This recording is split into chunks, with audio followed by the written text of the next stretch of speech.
ప్రభు యేసుక్రీస్తు నామములో మీ అందరికీ కూడా నా హృదయపూర్వకమైన వందనాలు.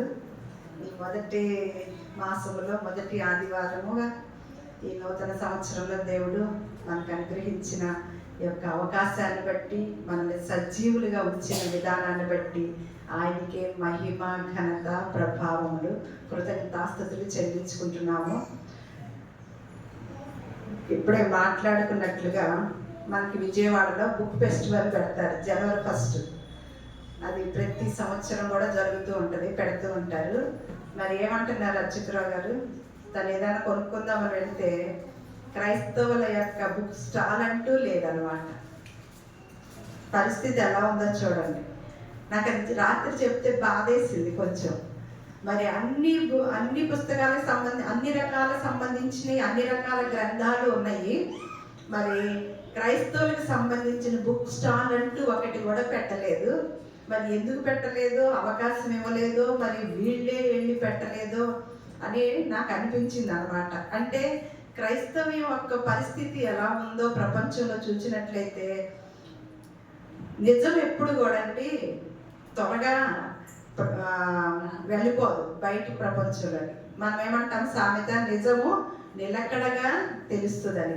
సత్యం అనేది అలాగే జరుగుతుంది. మనం నమ్ముకున్న మార్గము, మనం ఎన్నుకున్న మార్గము ఎంతో సత్యమైనది, నిజమైనది. కానీ ఎంతో మంది గుర్తించుతున్నారా? లేదు, కొద్ది మందిగానే గుర్తించున్నారు. ఆ కొద్ది మందిలో కూడా ఆ పరిశుద్ధ గ్రంథాన్ని రాసినట్లుగా తెలుసుకొని, పరిశీలించి తెలుసుకొని దేవుని గొప్పతనాన్ని చాటేవారు ఎంతమంది ఉంటున్నారండి? ఎందుకు మరి మన వారం రాజు ఒక మాట మనకి తీసుకొచ్చి ఈరోజు ఒక పాఠాన్ని నేర్పడానికి మనకి అవకాశమైంది అనమాట.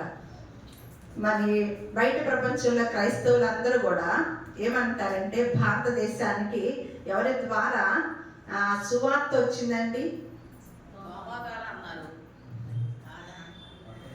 తోమా గారి ద్వారా సువార్త వచ్చిందని గూగుల్లో చూసినా, లేకపోతే ఇంకొక దానిలో చూసినా, చరిత్ర కొన్ని వాటిని ఉన్నాయి అన్నమాట. ఇంకా వాటిని మీరు తర్వాత పరిశీలించండి. నేను ఈరోజు చెప్పిన తర్వాత మీరు కూడా పరిశీలించండి.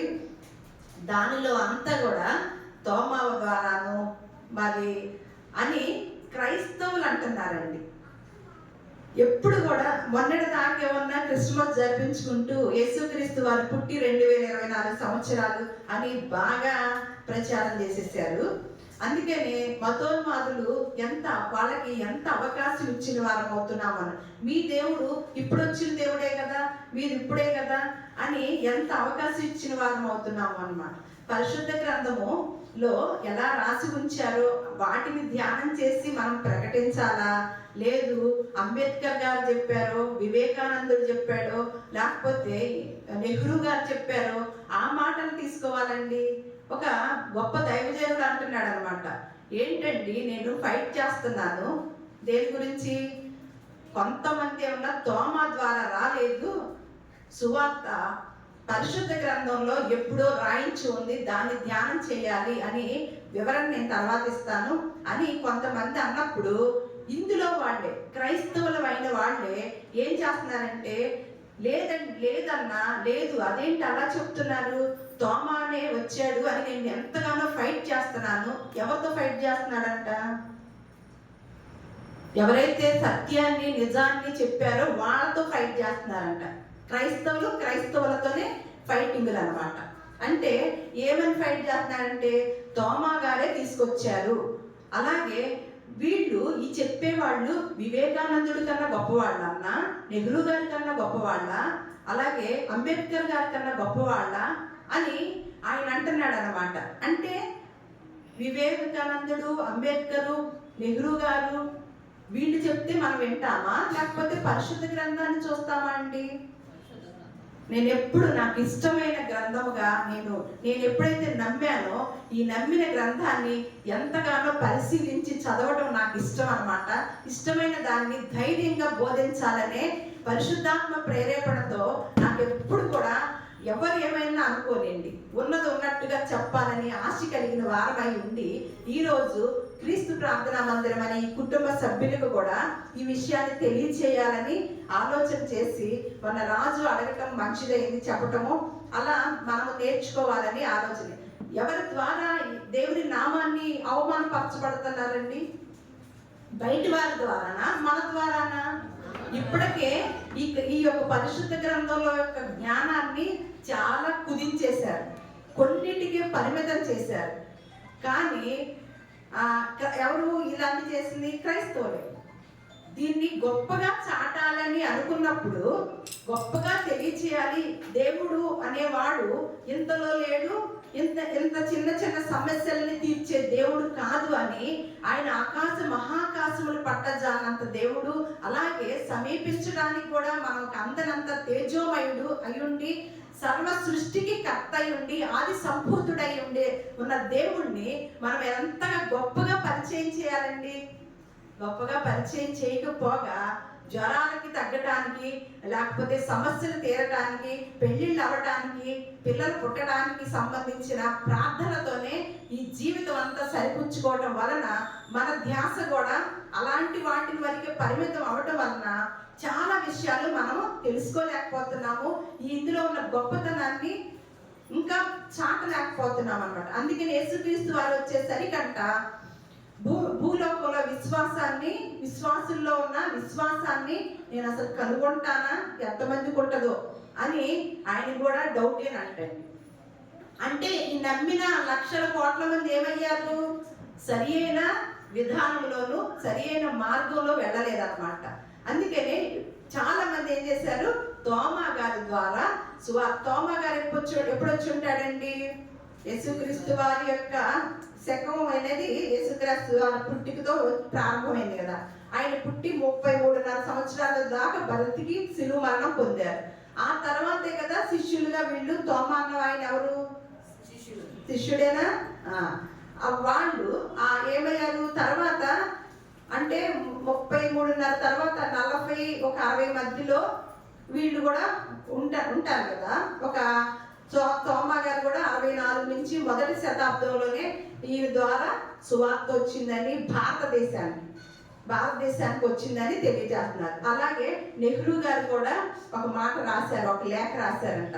అమ్మ 100 సంవత్సరాలు అదేంటి మొదటి శతాబ్దంలో అంటే మొదటి 100 సంవత్సరాల్లోనే ఈ క్రైస్తవ్యం అనేది వచ్చింది అని. ఎటువంటి స్థితిలో తీసుకెళ్ళాలంటే వాళ్ళందరికీ అలా పరిచయం అయింది, వాళ్ళందరికీ అలా తెలిసింది.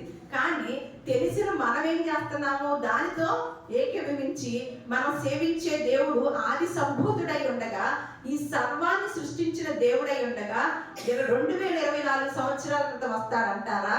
మనకి తెలిసి ఉంటది అంటారా? లేకపోతే దీన్ని ఎప్పుడో చరిత్రలో నిలిపి ఉంచేశాడంటారా? చరిత్రలో ఉండే ఉంటది కదా. అయితే మనము ఒకసారి ముందు తోమా గురించి అంటున్నారు కాబట్టి ఆ శిష్యుడు అనేవాడు ఎక్కడ ఉన్నారో, ఎప్పుడు బయటకు వచ్చారో మనమంతా కూడా పరిశుద్ధ గ్రంథంలో నుంచి, లేఖనాల నుంచి ఈరోజు నేర్చుకుందామండి. మొదటిగా క్రొత్త నిబంధనలో నుంచి చూద్దాము, తర్వాత మనం పాత నిబంధనలోకి వెళదాము. అపొస్తలుల కార్యములు తోమా వచ్చాడని చెప్తున్నారు. అందులో ఆ తోమా గారికి కేరళ వచ్చాడని చెప్తున్నారు అనమాట. మొట్టమొదటిసారిగా కేరళ వచ్చాడంట. తర్వాత ఆయన సమాధి ఎక్కడ కట్టారంటే తమిళనాడులో కట్టారు, చెన్నైలో ఉంటది. సమాధి కట్టి సమాధి కూడా బొమ్మ పెట్టేసి సమాధి మీద బొమ్మ ఉంటది ఆయన బొమ్మ. అలాగే ఆయనది ఏదో ఎముక అంటండి, చిన్న ఎముక. మరి శిష్యులందరూ ఎముకలు ఏమైనాయి? తోమా గారి ఎముకే దొరికిందా వీళ్ళకి? దాన్ని ఒక దానిలో పెట్టి అద్దంలో అది చూపిస్తున్నారు అనమాట. ఇక ఈ ప్రజలందరూ ఏం చేస్తున్నారంటే క్రైస్తవులు అనబడేవాళ్ళు నిజమైన క్రైస్తవులుగా వీళ్ళందరూ వెళ్ళి తోమా గారిని దర్శించుకొని, తోమా గారి దగ్గర ప్రార్థన చేసి, తోమా గారి యొక్క సమాధి కింద మట్టి ఉంటే దాన్ని చూసి అదొక గుడిలాగా, ఒక దేవాలయంలాగా, ఒక యాత్రలాగా చేశారు. కానీ యేసుక్రీస్తు వారి కాలంలో యేసుక్రీస్తు వారు ఒక మాట అంటారండి. అంటే పరిశుద్ధ గ్రంథంలో ఉన్న విధానాన్ని మనం పరిశీలించి చదవకుండా ఎవరో చెప్పిన దాన్ని మనం ఎలా వెళ్తూ ఉంటాం. విగ్రహారాధన అనేది ఏ బొమ్మ కూడా పెట్టకూడదని మనకు బైబిల్ యొక్క సిద్ధాంతం. మరి తోమా గారి బొమ్మ పెట్టారు. తోమా గారి సమాధి ఏమన్నా కింద ఉంటే పైన గుడి కట్టారు. పైనకి వెళ్ళి ప్రార్థన చేసి వస్తారు. తోమా గారి యొక్క దాన్ని, ఆ గుడిని దర్శించుకోవడానికి లక్షల మంది వెళుతూ ఉంటారు. అలాగే ఆ ఎముకను చూసి వస్తూ ఉంటారు అనమాట. ఆయన సమాధి దగ్గర మోకరిల్లి ప్రార్థన చేస్తున్నారు. యేసుక్రీస్తు వారి కాలంలో సమరయ స్త్రీ ఎదురుపడినప్పుడు, ప్రభువా, మా తల్లిదండ్రులు ఆరాధించేవాళ్ళు దేవాలయంలోకి అలా వెళ్ళి అని చెప్తున్నప్పుడు యేసుక్రీస్తు వారు ఏమంటారంటే, అమ్మ, ఒక కాలం వచ్చింది, ఆరాధించు వారు ఆ కొండల మీదకి వెళ్ళి, గుట్టల మీదకి వెళ్ళి, దేవాలయాల్లోకి వెళ్ళి, పెద్ద పెద్ద గోపురాలు కట్టి, గోపురాల్లోకి వెళ్ళి మహామందిరాలు కట్టేసేసి కట్టడాల్లో దేవుడు ఉండడమ్మా.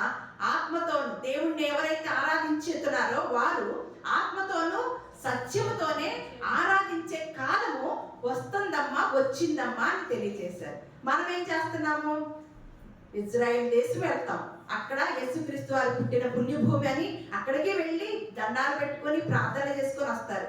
అలాగే ఇప్పుడు తోమా గారిని కూడా ఒక దేవుణ్ణి చేసేసారు. తర్వాత మనకి విజయవాడ ఫేమస్ ఎవరు? మరియమ్మ గారిని ఒక దేవతను చేశారు. అంటే పరిశుద్ధ గ్రంథంలో ఏమి రాసి ఉంచారో మన చేతుల్లో ఉన్నా కూడా మనకి ఏం కావాలి? ఎప్పుడు ఒక గుడి, ఒక ఆకారము, ఒక వ్యక్తి, ఒక దేవుడు అనేవాడు మన కళ్ళ ముందు కనపడుతూ ఉండాలన్నమాట. విగ్రహ రూపంలో చూడాలని ఆ మొదటి కాలం నుంచి అలవాటైన మన ప్రాణానికి ఏదో ఒకరిని దేవుడు చేసేయటము, అలా ప్రార్థన, అలా ఒక పుణ్యక్షేత్రం లాగా చేయటము అలవాటైపోయింది అనమాట. కానీ ఒకసారి అపోస్తుల కార్యములు 8వ అధ్యాయము 1వ వచనం నేను చదువుతున్నాను. మీరు జాగ్రత్తగా పరిశీలించుతూ వింటూ ఉండండి. ఆ కాలమందు, ఏ కాలమందు అండి? యేసుక్రీస్తు వారిని సిలువేసిన కాలమందు ఆయన వెళ్ళిపోయారు. ఆయన కనిపించారు. తర్వాత శిష్యులందరికీ కనిపించి వెళ్ళటం జరిగింది. ఆ కాలమందు యెరూషలేములోని సంఘమునకు గొప్ప హింస కలిగినందున అపొస్తలులు తప్ప అందరూ యూదయ, సమరయ దేశములు ఎందు చెదిరిపోయారంట. ఏమైందంటండి ఇక్కడ? ఇప్పుడు మనం స్టార్ట్ చేసుకొని చదివే దాంట్లో ఎక్కడైనా తోమా ఇండియాకి వచ్చాడా, లేకపోతే తోమా ద్వారా సువార్త వచ్చిందా అనేది మీరు గ్రహించుతూ ఉండాలన్నమాట. ఆ కాలం అందు ఏం జరిగిందంటే, యెరూషలేములో గొప్ప హింస వచ్చినప్పుడు ఆ అపొస్తలులు తప్ప వాళ్ళు ఎక్కడున్నారు? అక్కడే ఉన్నారనమాట. వాళ్ళు తప్ప ఎవరు వెళ్ళారంట? అందరూ కూడా ఎక్కడికి వెళ్ళారంట? మళ్ళా యూదయ, సమరయ దేశములు యందు చెదిరిపోయేది. కాబట్టి చెదిరిపోయిన 4వ వచనం, కాబట్టి చెదిరిపోయిన వారు సువార్త వాక్యమును ప్రకటించుచు సంచారము చేసిరి. అప్పుడు మీరు గమనించుతూ ఉండండి, ఫిలిప్పు సమరయ పట్టణము వరకును వెళ్ళి క్రీస్తును వారికి ప్రకటించుచు ఉండేనంట. అంటే ఎక్కడికి వెళ్ళారండి? అపోస్తలులు తప్ప ఎవరెవరు చెదిరిపోయారంట? మిగతా వారందరూ చెదిరిపోయారంట. అపోస్తలులు అంటే ఎవరండి? అపోస్తలులో ఎవరుంటారు? తోమా కూడా ఉన్నాడా? అపోస్తలులు పేర్లు ఏవనగా అని మీకు అవి కూడా చూడాలి కదా. మత్తయి సువార్త 10వ అధ్యాయము 2వ వచనము 2 నుంచి 4 వచనాలు. మత్తయి సువార్త 10వ అధ్యాయము 2 నుంచి 4 వచనాలు. ఆ 12 మంది అపొస్తలుల పేర్లు ఏవనగా, అంటే మనం ఇక్కడ చదువుకున్నాం అపొస్తలులు తప్ప అందరూ చెదిరిపోయారు. ఈ అపొస్తలుల్లో ఎవరెవరు ఉన్నారో చూద్దాం. ఎవరంటే ఆ అపొస్తలులు 12 మంది పేర్లు ఏమనగా, మొదట పేతురు అనబడిన సీమోను, అతని సహోదరుడగు అంద్రయ, జబదయి కుమారుడగు యాకోబు, అలాగే అతని సహోదరుడగు యోహాను, ఫిలిప్పు, బర్తలోమయ, తోమా, సుంకరి అయిన మత్తయి, అల్ఫయి కుమారులకు యాకోబు, తద్దయ్యను మారు పేరు గల లెప్పయ్య, కనానీయుడైన సీమోను, ఆయనను అప్పగించిన ఇస్కరియోతు యోధ. వీళ్ళు అన్నమాట అపోస్తలులు. అర్థమైందా? ఈ అపోస్తలుల్లో ఎవరున్నారండి? తోమా ఉన్నారు. ఈ తోమా కూడా వెళ్ళిపోయాడు అని ఉంది ఇక్కడ. అపోస్తలులు తప్ప అందరూ చెదిరిపోయారంట. చెదిరిపోయిన వారు ఏం చేస్తున్నారంట? సువార్తను ప్రకటించుతున్నారంట. మరి ఫిలిప్పు కూడా శిష్యుల్లో ఒకడు కదా. ఆ ఫిలిప్పు ఎక్కడ ప్రకటించుతున్నాడంటండి? యూదయ, సమరయ దేశములందు ప్రకటించుతున్నాడంటండి. మరి అలాంటప్పుడు మరి ఇంకొక విధం, క్రొత్త నిబంధన నుంచి మనం స్టార్ట్ చేసుకుందాం అన్నాను కదా. మరి యేసుక్రీస్తు వారు పుట్టారని మొన్నటి దాకా మనం పండుగలోనే ఉన్నాం కదా. ఆ పండుగలో యేసుక్రీస్తు వారిని చూడటానికి వచ్చిన వారిలో ఎవరున్నారండి? తూర్పు దేశపు జ్ఞానులు ఉన్నారు. మత్తయి సువార్త 2వ అధ్యాయం 2వ వచనంలో తూర్పు దేశపు జ్ఞానులు యెరూషలేమునకు వచ్చి, యూదుల రాజుగా పుట్టిన వాడెక్కడ ఉన్నాడు? తూర్పు దిక్కున మేము ఆయన నక్షత్రమును చూచి ఆయనను పూజింప వచ్చితమని చెప్పింది. మరి యేసుక్రీస్తు వారు పుట్టలేదు కదా, పుట్టక ముందే కబురు తెలిసి ఉంటుందా ఎవరికి? జ్ఞానులకి. తూర్పు దేశపు జ్ఞానులు. తూర్పు దేశాల్లో ఏ దేశం ఉందండి? మన భారతదేశం కూడా ఉందన్నమాట. మరి వారికి ఎవరు కబురు అందించుంటారు? ఎప్పుడు అందుకొని ఉంటారు కబురు? తూర్పు దేశపు జ్ఞానులు ఎప్పుడు వచ్చారంట? యేసుక్రీస్తు వారు పుట్టారని తెలుసుకొని వచ్చారంట. మరి ఆ తూర్పు దేశపు జ్ఞానులు ఎక్కడ నుంచి వచ్చి ఉంటారంటారు? అంతేగాని యోధా జ్ఞానులని రాశారా అక్కడ? తూర్పు దేశపు జ్ఞానులని రాశారా? తూర్పు దేశపు జ్ఞానులని రాశారు కదా. మరి తూర్పు దేశాలంటే మనకు భారతదేశం కూడా ఉంది. ఇవన్నీ కూడా మీరు గమనించి చూడండి. వాటిల్లో మన దేశం కూడా ఉంది కదా. మరి వారికి ఎప్పుడు తెలిసి ఉంటుంది అంటారు? ఒకసారి మీకేమో అనిపించలేదా? ఎన్నో మార్లు చదివాము కదా, అసలు జ్ఞానులు వచ్చారు కదా, తెలుసుకొని ఎలా తెలిసి ఉంటది? యేసుక్రీస్తు వారు పుట్టక ముందే తెలిసి ఉంటది కదా. తెలిసి ఉంటేనే కదా పుట్టగానే వచ్చారు కదా జ్ఞానులు. మరి వాళ్ళకి ఎలా కబురెళ్ళింది అని ఈ క్రైస్తవులకి ఎప్పుడు ఏం అనిపించలేదా? అక్కడేమన్నా అపోస్తుల కార్యంలోనేమన్నా అపోస్తులు తప్ప అందరూ చెదిరిపోయారని ఉంది. మన తర్వాత ఇండియాకి వచ్చాడని రాయించిగా తోమా గారు రాయలేదు. ఎక్కడ ఏం జరిగిందో మనకు తెలియదు, కానీ సువార్త ప్రకటించబడుతుందని మిగతా వారి ద్వారా విన్నాము. అయితే ఇలా ఉంది కదా తూర్పు దేశ జ్ఞానులు. మరి ఒక్కసారి మనము లూకా సువార్త 24వ అధ్యాయము 44వ వచనం. ఎందుకు ఇద్దరు? లూకా సువార్త 24వ అధ్యాయము 44వ వచనం. అంతటా యేసుక్రీస్తు వారు చెప్తున్నారండి. దేని గురించి చెప్తున్నారో చూడండి లేఖనాలు. అంతటా యేసు, మోషే ధర్మశాస్త్రములోను ప్రవక్తల గ్రంథములలోను కీర్తనలలోను నన్ను గురించి రాయబడినవన్నీ నెరవేరవలనని నేను మీ యొద్ద ఉండినప్పుడు మీతో చెప్పిన మాటలు నెరవేరినవని వారితో చెప్పాను.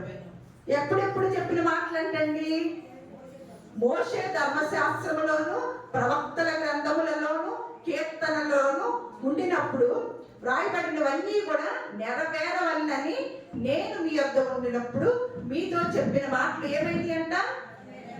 నెరవేరుతున్నాయా? నెరవేరినవా? నెరవేరినవి వారితో చెప్పాను. మళ్ళా లూకా సువార్త 24:47 చూద్దాం. 47వ వచనం. యెరూషలేము మొదలుకొని, మీరు బైబిల్ వరకే చూడండి, యెరూషలేము మొదలుకొని సమస్త జనములలో ఆయన పేరట మారు మనసును పాప క్షమాపణయు ప్రకటింపబడునని రాయబడి ఉన్నది. ఎక్కడి నుంచి అంటండి? యెరూషలేము మొదలుకొని సమస్త జనములలో. ఒక యెరూషలేము అంటే ఆయన పుట్టిన ప్రాంతం కాబట్టి దాన్ని మొదలుకొని ఎక్కడక్కడ అంటండి ఇది ప్రకటింపబడింది. సమస్త జనములలో ఆయన పేరట మారు మనస్సును పాప క్షమాపణము ప్రకటింపబడినని రాయబడి ఉన్నది. దాని తర్వాత హెబ్రీయులకు రాసిన పత్రిక 11వ అధ్యాయము 24వ వచనం చూద్దాం. హెబ్రీయులకు రాసిన పత్రిక 11వ అధ్యాయము 24వ వచనం. ఇక్కడ చూడండి, నాకు ఎప్పుడు ఇది చదువుకునేటప్పుడు అండి డౌట్ వచ్చి నా పరిధిలో నేను కొంచెం ఆలోచించేదాన్ని అనమాట. ఏమనంటే, మీకు కూడా డౌట్ వచ్చిందో ఎప్పుడన్నా లేదో మీరు పరిశీలించుకోండి. మోషే పెద్దవాడైనప్పుడు విశ్వాసమును బట్టి ఐగుప్తు ధనము కంటే క్రీస్తు విషయమైన నింద గొప్ప భాగ్యమని ఎంచుకున్నాడు కదా. అంటే మోషే ఉన్న కాలంలో యేసుక్రీస్తులు వారు ఉన్నారా? మరి మోషే గారు ఎందుకు అట్లా మాట్లాడుతున్నారు? అట్లా అనుకున్నారంట. యెహోవా కదా. మోషే ఉన్న కాలంలో ఎవరున్నారు? యెహోవా తండ్రి ఉన్నాడు కదా, ఆ మాటలు వినేవాడు కదా, చెప్తా ఉండేవాడు కదా ప్రవక్తగా. అయితే ఇక్కడ ఏమనుకుంటున్నారు, పౌలు గారు రాస్తున్నారు, మోషే ధర్మశాస్త్రంలోను ఇక్కడ మోషే పెద్దవాడైనప్పుడు విశ్వాసమును బట్టి ఐగుప్తు ధనము కంటే క్రీస్తు విషయమైన నింద గొప్ప భాగ్యం అని ఎంచుకొని ఫరో రాణికి కుమారుడిగా ఉండటానికి కూడా, రాజ్యంలో రాజుగా ఉండటానికి కూడా ఆయన ఇష్టపడలేదంటండి. దేనికోసము? ఎవరైతే దేవుని బిడ్డల్ని ఐగుప్తు నుంచి, బానిసత్వంలో నుంచి విడిపించాలి, వారిని రక్షించాలని ఎప్పుడైతే దేవుడు చెప్పాడో ఆ మాటకి లోబడి తను ఏమనుకున్నాడంట, నాకు ఇటువంటి భాగ్యం కూడా, ఇటువంటి రాజరికం కూడా నాకు వద్దు, నాకేం కావాలి, క్రీస్తు విషయమై నింద గొప్ప భాగ్యం అని ఎంచుకొని ఏం చేశాడంట, ఆ రాజుగా ఉండటానికి కూడా ఇష్టపడలేదని మనం మోషే కాలంలో మోషే మాట చూస్తున్నాం. మళ్ళా అపొస్తలుల కార్యములు 3వ అధ్యాయము 22వ వచనం చూద్దాం. మళ్ళీ ఇక్కడ ఏమంటున్నాడంటే, అక్కడ పౌలు గారు చెప్తున్నారు, ఇక్కడ ఏమన్నా మోషే ఇట్లా నేను ఏమనంట, మోషే మాటని ఇక్కడ గుర్తు చేస్తున్నారు అపొస్తలుల కార్యముల్లో. ఏమనంటే, ప్రభువైన దేవుడు నా వంటి ఒక ప్రవక్తను మీ సహోదరులో నుండి మీ కొరకు పుట్టించును. ఆయన మీతో ఏమి చెప్పినను అన్ని విషయములలో మీరు ఆయన మాట వినవలెను. ఆ ప్రవక్త మాట వినని వాడు ప్రజలలో ఉండకుండా సర్వనాశనమగు అని చెప్పారనమాట. ఇక్కడ కూడా ఏమని చెప్తున్నారండి, ఇక్కడ మోషే మాట్లాడిన మాటని, ఇది ఎక్కడుందంటే ద్వితీయోపదేశకాండంలో ఉంటుందండి. మోషే మాట్లాడిన మాట ఇక్కడ అపొస్తలుల కార్యములు ఎవరు రాశారు? అపొస్తలుల కార్యములు ఎవరు రాశారు? మరి అదే కదా, లోకా గారు రాశారు కదా. ఇదే మాట మళ్ళా మోషే గారు ఉన్న కాలంలో మాట్లాడిన మాటని అపొస్తలుల కార్యంలో గుర్తు చేస్తున్నాడు అనమాట. ద్వితీయోపదేశకాండము 18వ అధ్యాయము 18వ వచనంలో, మరియు యెహోవా నాతో ఇట్లనెను. మోషే గారు చెప్తున్నారు ఏమనంటే, వారి సహోదరులో నుండి నీ వంటి ప్రవక్తను వారి కొరకు పుట్టించెదను, అతని నోట నా మాటలు ఉంచెదను అని అక్కడ చెప్తున్న మాటని ఇక్కడ అపొస్తలుల కార్యంలో గుర్తు చేస్తున్నారు. ఎవరిని పుట్టిస్తారని ఎవరికి తెలిసిందండి? ఎవరికి తెలిసింది? ఎప్పుడు తెలిసింది? ఏ కాలంలో తెలిసింది? నీ వంటి ప్రవక్తను పుట్టిస్తాను, ఆయన ఆ ప్రవక్త మాట ఎవరైతే వింటారో వారు విననవాడు నాశనం అవుతారని చెప్పి రాసింది కదా. ఎప్పుడు తెలిసింది? మోషే లాంటి ప్రవక్త పుడతాడని ఎప్పుడు తెలిసిందండి? క్రీస్తు పూర్వమే తెలిసిందా? క్రీస్తు శకంలో తెలిసిందండి? క్రీస్తు పూర్వమే తెలిసింది. మన క్రైస్తవులు ఎప్పుడు పరిచయం చేస్తున్నారు? సంవత్సరం పుట్టినరోజు చేయటం, ఇదిగో ఇప్పుడు పుట్టాడు అంటాం. ఎప్పుడు సంవత్సరం పుట్టినరోజు చేయటం, ఇప్పుడు పుట్టాడు అంటే క్రీస్తు శకం 2024 సంవత్సరాల క్రితం. అంటే మతోన్మాదులు ఏమంటున్నారు, మీ దేవుడు పుట్టి ఎన్ని సంవత్సరాలండి, భూమి పుట్టిన దగ్గర నుంచి ఉన్నాడా అని అంటున్నారు అనమాట. మనం ఎప్పుడో చదువుకున్నాం సామెతల్లో, సృష్టి ఆరంభంలోనే నేను ఉన్నాను అని అక్కడ యేసుక్రీస్తు వారి మాటకు మనం చదువుకున్నాం కదా. అవన్నిటిని మర్చిపోయారనమాట. క్రిస్మస్, హ్యాపీ క్రిస్మస్ కదా అలా చెప్తూ పోయి వీళ్ళు కూడా అవకాశం ఎవరు ఇచ్చారండి? క్రైస్తవులే ఇచ్చారు అవకాశాన్ని. అలాగే యేసుక్రీస్తు వారు ఏ కాలంలో పుట్టారండి? ఏ ప్రభుత్వంలో పుట్టారు? యేసుక్రీస్తు వారు ఏ ప్రభుత్వం, ఏ సామ్రాజ్యం ఏలుతున్నప్పుడు పుట్టారు?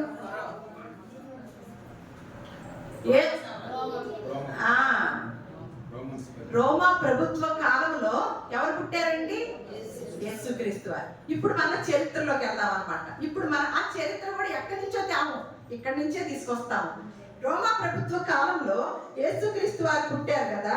దానికి ముందు రోమా సామ్రాజ్యానికి ముందు గ్రీకు సామ్రాజ్యం, గుర్తు తెచ్చుకుంటా ఉండండి. ఇవన్నీ కూడా చరిత్రలో ఉన్న విషయాలు అన్నమాట. మనకి ఏదో కాకమ కథలు, కల్పిత కథలు కాదండి. మీరు చరిత్రను కనుక మీరు ఎవరైతే చదువుకున్న వారు ఉంటారు కదా, దాన్ని మరి గూగుల్లో చూసినా లేకపోతే కొన్ని చరిత్ర ఆధారాలు చూసినా తెలుస్తూ ఉంటాయి. ఈ సామ్రాజ్యాలన్నీ ఎవరు ఏలారో, ఎవరు ఏలుతున్నారో, ఎవరు ఏం మాట్లాడారో, ఎవరు ఏ స్థితిలో ఉన్నారో, ఏ రాజు పరిపాలించాడో అవన్నీ కూడా రాసి ఉంటాయండి. అందుకే నేను చెప్తున్నా, రోమా ప్రభుత్వానికి ముందు గ్రీకు సామ్రాజ్యానికి ముందు ప్రపంచాన్ని ఏకఛత్రాధిపత్యంగా పరిపాలించిన వారిలో మాదీయులు, పారసీకులు ఉండేవాళ్ళు అనమాట. వాళ్ళంట ప్రపంచాన్ని ఏకపత్యంగా ఒకళ్ళే ఏలేసేవారంట. దానికి ముందు ఈ మాదీయులు, పారసీకుల ముందు బబులోను సామ్రాజ్యం ఉండేదంట. అయితే పారసీకులు ఏర్చున్న కాలంలోనే భారతదేశం కూడా ఉందండి. అంటే 127 సంస్థానాలు వారి యొక్క ఆధీనంలో ఉండేయంటండి. నేను ముందే చెప్తున్నా, పరిశుద్ధ గ్రంథం యొక్క గొప్పతనము ఎంత గొప్పదంటే దీన్ని మనం ఎన్నుకున్న మార్గము చాలా సరియైన మార్గం. మనము దేవుణ్ణి ఎన్నుకునే విషయంలో ఎంత మంచి నిర్ణయం తీసుకొని దేవుని సన్నిధానానికి వస్తున్నామో అది చాలా గొప్ప విషయం. కానీ అంతం వరకు సహించువాడే రక్షించబడతాడనమాట.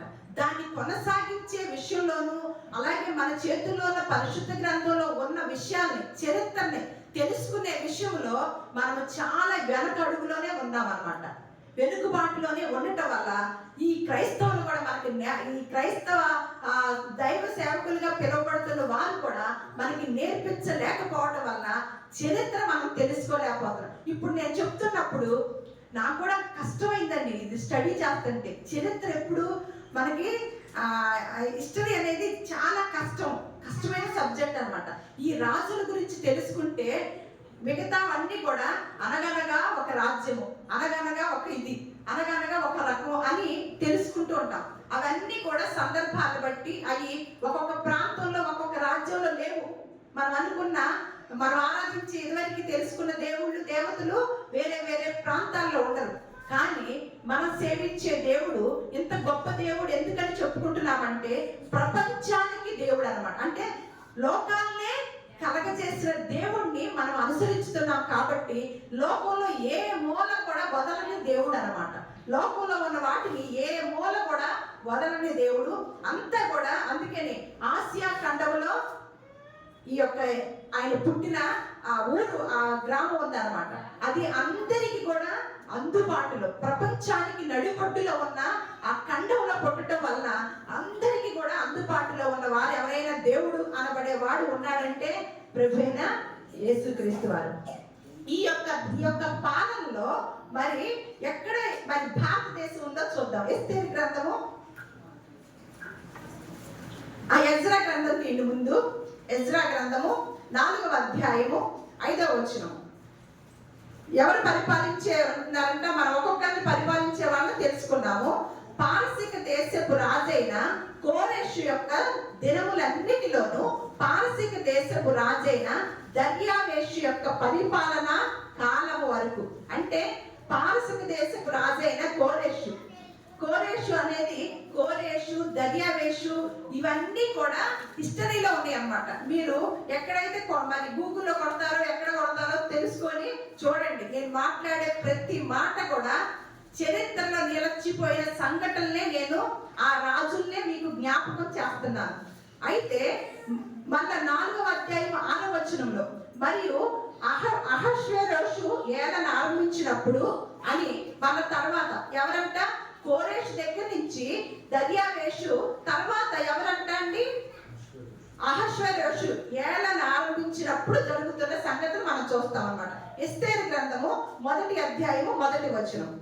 అహష్వేరోషు దినములలో జరిగిన చర్యల వివరము, ఆయన ఉన్న కాలంలో, ఆయన పరిపాలించిన కాలంలో జరిగిన వివరములు అని చెప్తూ, హిందూ దేశము మొదలుకొని కూషు దేశము వరకు 127 సంస్థానములను అహష్వేరోషు ఏలినంట.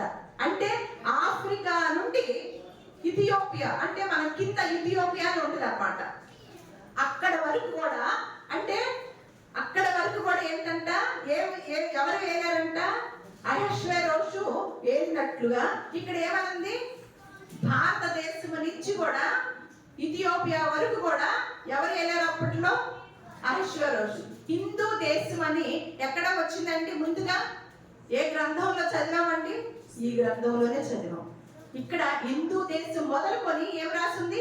అహష్వేరోషు దినములలో జరిగిన చర్యల వివరము. హిందూ దేశం మొదలుకొని కూషు దేశము వరకు కూడా ఏంటంట 127 సంస్థానములను అహష్వేరోషు ఏలాడంటండి.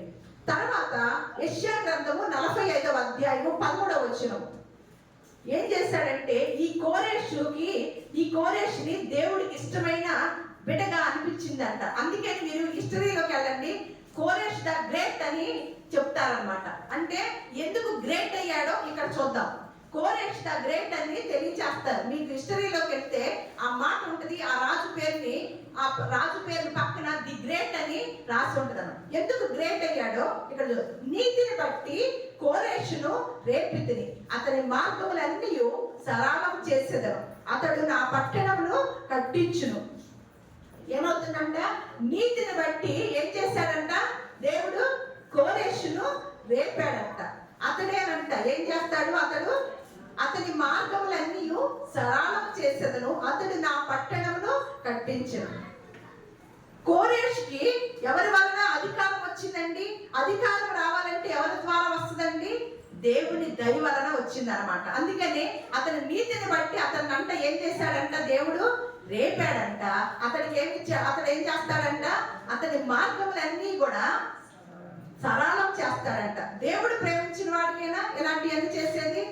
కోరేషుని ప్రేమించాడు దేవుడు. ఏం చేశాడు? ఆయన నీతిని బట్టి అతన్ని రేపాడు. అతడే నా పట్టణమును కూడా కట్టించునని చెప్పడం జరిగింది అనమాట. 2వ దినవృత్తాంతములు 36వ అధ్యాయము 23వ వచనం. 2వ దినవృత్తాంతములు 36వ అధ్యాయము 23వ వచనం. పారసీక దేశపు రాజైన కోరేషు ఆజ్ఞాపించునదేమనగా, ఈ కోరేష్ ఎందుకు నేను ఇందా చెప్పాను, కోరేష్ ద గ్రేట్ అని రాసి ఉంటుంది అనమాట. మీరు హిస్టరీలో చూడండి, చదవండి. ఎందుకు గ్రేట్ అని రాశారంటే ఇప్పుడు మనం చదువుకునే మాట అనమాట. ఇది క్రీస్తుకు పూర్వం మాట. ఏమని? పారసీక దేశపు రాజైన కోరేషు ఆజ్ఞాపించునదేమనగా, ఆకాశమందలి, ఇక్కడ ప్రతి మాటను మీరు గమనించండి. ఆకాశమందలి దేవుడైన యెహోవా లోకమందున్న సకల జనములను నా వశము చేసి యోధా దేశమందున్న యెరూషలేములో తనకు మందిరమును కట్టించుమని నాకు ఆజ్ఞ ఇచ్చి ఉన్నాడు. అంటే ఎవరు? యేసు తండ్రి అని ఎవరికి తెలిసిందండి? యేసుక్రీస్తు వారి యొక్క తండ్రి, భవిష్యత్తులో యేసుక్రీస్తు వారు రాబోతారని ఒక ఆలోచన కలిగిన వాడే కోరేష్ ఏమంటున్నాడు? మరి యెహోవా ఎప్పుడు వరకు ఉన్నారు? పాత నిబంధనలోనే కదా. ఇక్కడ ఏమని మాట్లాడుతున్నాడు? ఆకాశమందలి దేవుడైన యెహోవా లోకమందున్న సకల జనములను నా వశము చేసి యూదా దేశమందున్న యెరూషలేములో తనకు మందిరమును కట్టించమని నాకు ఆజ్ఞ ఇచ్చున్నాడని ఇక్కడ తెలియజేశాడు అనమాట. ఇతని ఏలుబడిలోనే హిందూ దేశం అనేది వచ్చిందంట. అలాగే ఇంకొకటి దానియేలు గ్రంథం చూద్దాం చివరిగా. దానియేలు గ్రంథము, మరి జ్ఞానులు కూడా వచ్చారు కదా, మరి వాళ్ళకు కూడా ఎలా ఈ సమాచారం అందుంటుంది అంటారు చూద్దాం. దానియేలు గ్రంథము 6వ అధ్యాయము 25వ వచనం నుంచి 28వ వచనం వరకు.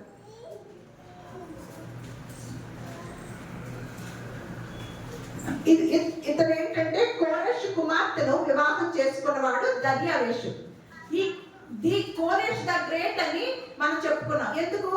ఆకాశమందలి సకల జనులకు కూడా ఆయన ఆ యొక్క దేవుని వశంలో చేయాలని ఒక మందిరం కట్టించి ఆ గొప్ప ఆజ్ఞను నాకు ఇచ్చాడు దేవుడని, కోరేషును నీతిని బట్టి దేవుడు రేపాడని తెలియజేశాడు కదా. ఆ కోరేషు కూతుర్ని దర్యావేషుకి ఇచ్చాడనమాట. దర్యావేషు ఎవరు? కోరేషు అల్లుడు. ఆ అల్లుడు ఏలుబడిలో ఉన్న మాట మనం ఇక్కడ చూస్తున్నాం. ఏమనంటే అతని పాలనలో రాయించినది అనమాట. అంటే దర్యావేషు పాలనలో రాయించిన తాకీలు, దర్యావేషు పాలనలో రాయించిన ఒక లేఖ, రాజముద్ర వేసి రాయించినది అనమాట. రాజ ఆజ్ఞ అనమాట. ఆ రోజుల్లో ఏమనిందంటే చూద్దాం. ఇది క్రీస్తు పూర్వం 500 సంవత్సరాల కాలంలోనే యెహోవా వారసుడు రాబోతున్నాడు అని చెప్పబడిన మాట. అలాగే చరిత్రలో రాసి ఆర్డర్ అంటే జారీ చేసి ఒక కండిషన్ పెట్టిన విధానం అన్నమాట. ఏమనంటే రాజుకు దర్యావేషు లోకమంతటి నివసించు.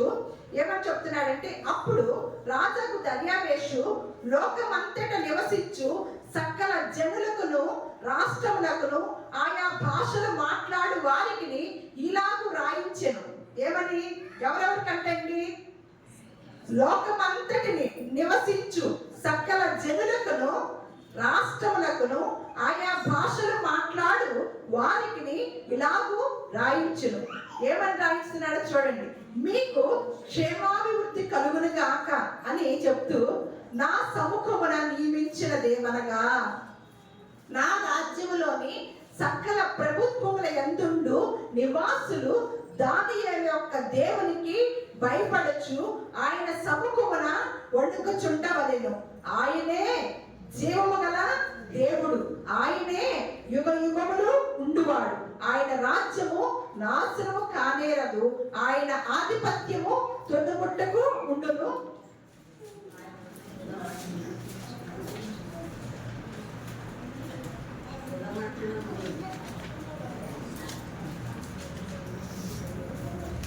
నా రాజ్యములోని సకల ప్రభుత్వములందు నివాసులు దానియేలు యొక్క దేవునికి భయపడుచు ఆయన సముఖమున వణుకుచుండవలెను.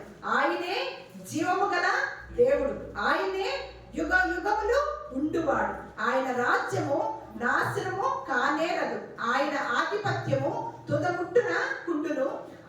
ఆయన విడిపించువాడును రక్షించువాడునై ఉండి పరమంతును భూమి మీదను సూచక క్రియలను ఆశ్చర్య కార్యములను చేయువాడు. ఆయనే సింహముల నోట నుండి ఈ దానియేలును రక్షించును అని రాయించిన అనమాట. ఈ దానియేలు దర్యావేషు ప్రభుత్వ కాలమందున్న పారసీకుడగు కోరేషు ప్రభుత్వ కాలమందు వర్ధిల్లెను. ఎప్పుడు కాలంలో అంట? కోరేషు కాలమందు. కోరేషు తర్వాత వెంటనే ఎవరు వచ్చారు? దర్యావేషు వచ్చి, ఈ దర్యావేషు ఏం చేశాడంటే దానియేలుని వారి యొక్క ఫ్రెండ్స్ ని రక్షించిన విధానం చూసి ఒక రాయించాడు. ఇక్కడ ఏమనుంది కదా, నా ఆయా భాషలు మాట్లాడు వారికి ఇలాగూ రాయించినంట. అంటే ఒక రాజముద్ర వేసి ఒక లేఖను రాయించి ఒక ఆర్డర్ వేశాడనమాట. ఏమనంటే, ఇక ఈయన సంస్థానాలు ఎన్ని ఉన్నాయండి? ఎన్ని ప్రభుత్వాలు ఉన్నాయి? 127 సంస్థానాలు ఈయన మధ్యలో ఉన్నాయి. వీటిలో ఏ దేశం ఉందండి? మనం చదువుకున్నాం కదా, హిందూ దేశము ఉందన్నమాట. ఆ హిందూ దేశానికి కూడా ఈ లేఖ వెళ్ళి ఉంటుంది అంటారా? ఈ జారీ చేసింది, రాజముద్ర వేసి ఈ ఒక ఆర్డర్ జారీ చేసింది వెళ్ళి ఉంటుంది అంటారా? ఏమని చదువుతున్నాడంటే చెప్తున్నాడు, నా రాజ్యములోని సకల ప్రభుత్వముల యందుండు నివాసులు దానియేలు యొక్క దేవునికి భయపడుచు ఆయన సముఖమున వణుకుచుండవలెను. ఆయనే జీవము గల దేవుడు, ఆయనే యుగ యుగములు ఉండువాడు. ఆయన రాజ్యము నాశనము కానేరదు, ఆయన ఆధిపత్యము తుదమట్టున కుండును. ఆయన విడిపించువాడును రక్షించువాడునై ఉండి పరమంతున భూమి మీదను సూచక క్రియలను ఆశ్చర్య కార్యములను చేయువాడు అని ఈ దేవుడే ఈ దానియేలుని ఎక్కడ నుంచి రక్షించాడంట? సింహాల నోట నుంచి రక్షించినని రాయించినంట. రాసి చరిత్రలో ఉంచాడంటే. మీరు ఇది చరిత్ర చూడండి, ఆ చరిత్రలో ఈ తాకీలు ఉంటుంది అనమాట. ఇది రాయించినది ముద్ర ఉంటుంది అనమాట. అయితే మనం ముందే చెప్పుకున్నాం కదా, నిజం ఎప్పుడు ఎలా తీసుకొస్తారండి? తక్కువ సమయం, ఎప్పుడు లేట్ గా వస్తూ ఉంటుంది అనమాట. అబద్ధం ఎలా వెళ్ళిందండి? చాలా ఫాస్ట్ గా వెళ్ళిపోతుంది. అంటే ఇదంతటి కూడా కారణం ఎవరయ్యారు? క్రైస్తవులే. అదే ఇందాక ముందు చెప్పినట్లుగా ఎవరు చెప్పారంట? మొదటి 100 సంవత్సరాల్లో వచ్చిందంట క్రైస్తవ్యం. ఎవరు చెప్పారు? నెహ్రూ గారు, అలాగే తోమా గారి ద్వారా వచ్చిందని క్రైస్తవులు, కొంతమంది నెహ్రూ గారి ద్వారా అని, కొంతమంది బ్రిటిష్ వారి ద్వారా అని. కొంతమంది వివేకానందుడు చెప్పాడని, అంబేద్కర్ గారు చెప్పారని. అది ఎవరు చెప్తున్నారు? బాగా ప్రసంగికులు చెప్తున్నారు అన్నమాట. గొప్ప గొప్ప ప్రసంగికులు, ఇదిగో మేము ఫైట్ చేస్తున్నాం, ఈ మాటలు ఇలా చెప్పేవాడిని కాదు, తోమానే వచ్చాడు, వాడి మాటలు అబద్ధమా? నెహ్రూ గారి మాట అబద్ధమా? అంబేద్కర్ మాట అబద్ధమా? వాళ్ళు గొప్ప గొప్ప మహానాయకులైతే వీళ్ళేదో గొప్ప అయినట్లుగా చెప్పేస్తున్నారన్నా అని ఒక వ్యక్తి అంటున్నాడు. నీ చేతిలో ఉన్న పరిశుద్ధ గ్రంథంలో ఇంత స్పష్టంగా రాసి చరిత్రలో నిలిచిపోయి ఉంటే నీకేం తెలిసింది? మన దేవుడి గొప్పతనం ఎవరు చాటించాలండి? మనమే చాటించాలి కదా. తోమా వచ్చినట్లు ఇప్పుడు మనం చదివిన దాంట్లో ఎక్కడన్నా ఉందండి? మరి తోమా ద్వారా నేను పంపిస్తానని రాసి ఉండొచ్చు కదా. ఎప్పుడు అనగా రాశాడు? ఏమంటున్నాడు? ఆయన రాజ్యం అంటే నాశనం కాలేదు, అలాగే ఆయన విడిపించువాడును. దేని నుంచి విడిపించువాడు? రాబోయే వారసుని ఎవరు ఎరిగాడండి? దర్యావేషు, కోరెషు అల్లుడు అనమాట. కోరెషు దేవుడు ఏమన్నాడు? తర్వాత మనుషులు ఏమంటున్నారు? కోరెషు చేసిన పనులకి ది గ్రేట్, కోరెష్ ద గ్రేట్ అని రాసి ఉందండి చరిత్రలో, చూడండి. ఆ తర్వాత వచ్చిన వాడు దర్యావేషు ఏకంగా ఏం చేశాడు? ఒక రాజముద్ర వేసి ఒక చట్టాన్ని తీసుకొచ్చేసి, ఒక విధానాన్ని తీసుకొచ్చి, మీరు దానియేలు దేవుడికి వణకాలి, భయపడాలి, ఆయనే జీవం గల దేవుడు, ఆయనే యుగ యుగాలు కూడా ఉండువాడై ఉన్నాడని. దర్యావేషు యుగంలోన ఉన్నాడు, యుగ యుగాల ఆయన ఏం చేసేవాడంట? ఆయన విడిపించువాడును రక్షించువాడునై ఉండి పరమంతును భూమి మీదను సూచక క్రియలను ఆశ్చర్య కార్యములను చేయవాడు. ఆ తర్వాత యెహోవా ఉన్నట్లు తెలుసా మనకి? దీని తర్వాత ఎవరు వచ్చారు? దీని తర్వాత యేసుక్రీస్తు వారు వచ్చారు. ఇది రాయించి ముద్ర వేసి, దర్యావేషు ముద్ర వేసి ఆ తాకిల్ని అలా పెట్టుంచాడంట. ఎన్ని సంస్థానాలు ఉన్నాయి ఆ యొక్క ఏలుబడిలో? 127 సంస్థానాల్లో ఏది ఉంది? ఏ దేశం ఉందండి? హిందూ దేశం ఉందన్నమాట. మరి తూర్పు దేశపు జ్ఞానులకి ఏం పట్టుకొని వచ్చారండి? ఎవరి ద్వారా తెలుసుకొని వచ్చారు? ఏ తోమా తెలియజేశాడు? మిగతా శిష్యులు ఎముకలు ఏమైపోయినాయి? మిగతా శిష్యులు ఎక్కడ సమాధి చేయబడ్డారు? తోమా మరి కేరళలో వస్తే మద్రాసులో సమాధి ఎందుకు పెట్టారు? ఒకటికి పొంతలు ఉండదండి. దీన్ని ఎలాగైనా సరే వక్ర మార్గంలో తీసుకెళ్లాలని ఎవరు కంకణం కట్టుకున్నారు? అపవాది కంకణం కట్టుకుంటే క్రీస్తుని ఎరిగిన వారు కూడా ఏం చేస్తున్నారు?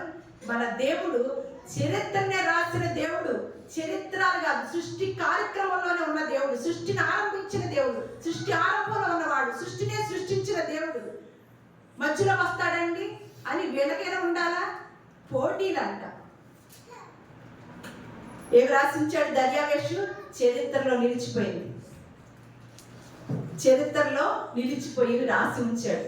ఈ దేవుడే ఎవరిని ఏది గుర్తించాడు?